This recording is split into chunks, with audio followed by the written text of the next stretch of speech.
عايز اقول كلمتين على السريع، مش هطول عليكم في حب النادي الاهلي. النادي الاهلي هو اللي بيعمل المدرب، مش المدرب اللي بيعمل النادي الاهلي.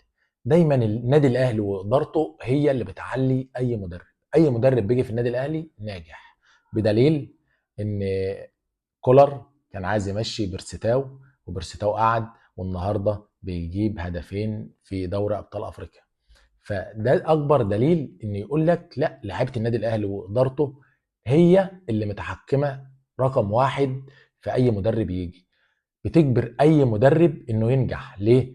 بتجيب لعيبه بخامات كويسه. لما بيجوا يمشوا لعيب الاداره كلها بتفكر في مدير كوره بيقعدهم. وايه يعني مدير الكوره برئيس النادي بيفهم كوره.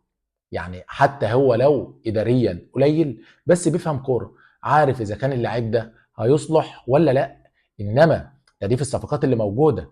انما لو صفقه جديده جاي ممكن يتخم فيها، ما ياخدش باله منها. انما لو صفقه موجوده في النادي الاهلي ولعبت مع النادي الاهلي بيبقوا على العلم الكافي ان هو اللاعب ده هيقعد ولا هيمشي فعلا.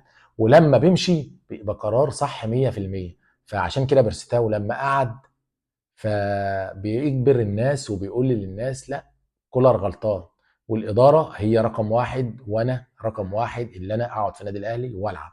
فبرستاو ان هو يبقى في دروب او يبقى مستواه ثابت، ويجي المدرب عايز يمشيه، وان الاداره تتفق وتقعد ويقعدوه خلاص، لا، يبقى فيه هنا نقطه غلط في المدرب. فالخلاصه ان النادي الاهلي وادارته هي واللعيبه هي اللي بتعمل المدرب، عكس الفرق التانية. سلام عليكم.